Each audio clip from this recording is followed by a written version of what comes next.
যমুনা চল চল যাই যমুনায় চল চল চল যাই যমুনায় যাই, এই রাজনীতি এই মুভমেন্ট আমরা আর হতে দেব না। জানাতে চাই যে এরা আমাদের সাথে আন্দোলন করেছেন, কিন্তু আমি মনে করি যে যারা আন্দোলন করেছেন জুলাই গণঅভ্যুত্থানে তারা আমার উপর হামলা করেনি।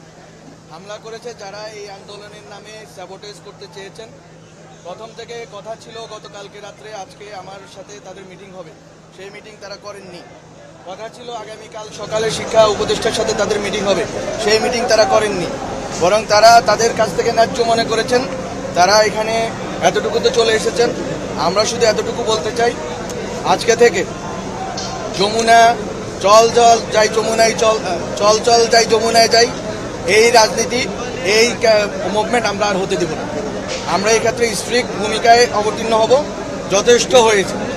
এবং যদি শিক্ষার্থীদের ভিতরে যারা এই কর্মকাণ্ড করেছেন তারা অনেক বড় ভুল করেছেন। তারা, আমি মনে করি যে তাদের ভিতরে যারা স্যাবোটেজ করার অভিপ্রায় এখানে এসেছেন, শিক্ষার্থীদের উচিত তাদেরকে আলাদা করে রাখা এবং তাদেরকে চিহ্নিত করা, তাদেরকে শাস্তির আওতায় আনার ক্ষেত্রে সরকারকে, প্রশাসনকে সহযোগিতা করা। কারণ একটি যদি সঠিক দাবি হয়ে থাকে, এই দাবিটার ন্যায্যতা আমরা অস্বীকার করছি না, কিন্তু আপনাদের দাবি এবং আপনাদের উপরে আজকে যে পুলিশের যেই অবস্থান, এই অবস্থানকে আপনারা ন্যায্যতা দিলেন আপনাদের অপকর্মের মাধ্যমে। এটা আপনাদের করা উচিত হয়নি। আমি মনে করি যে আপনারা সহনশীল।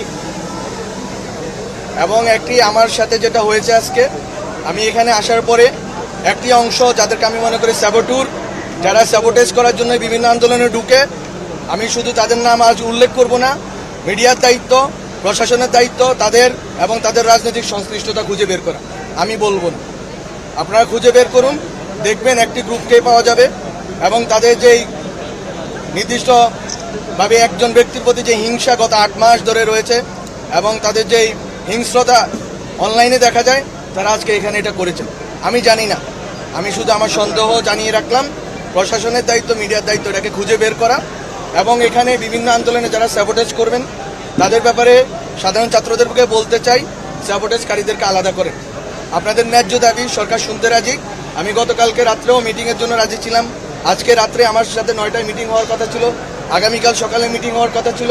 কিভাবে হুট করে এই মিছিলটা সেই পুরান ঢাকা থেকে কাকরাইল পর্যন্ত এসে পৌঁছেছে আমরা জানি না। আমি আইন শৃঙ্খলা বাহিনীকে বলতে চাই যে শিক্ষক এবং শিক্ষার্থীরা যখন আন্দোলন করবেন, আপনারা অবশ্যই তাদের সাথে প্রথমে ডায়ালগ করার চেষ্টা করবেন, প্রথমে সংলাপের চেষ্টা করবেন, প্রথমে কোনোভাবে ফোর্স ইউজ করবেন না।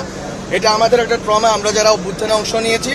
আমি মনে করি যে আপনাদেরকে প্রতিটা পদে পদে তাদের যারা নেতৃবর্গ আছে, আজকে শিক্ষকরা ছিলেন ওখানকার, যদি আমি দেখলাম আজকে শিক্ষকরা ওদের কাছে পরাজিত হয়েছে এবং শিক্ষকরা তাদের কাছে অসহায়, শিক্ষকদের কোনো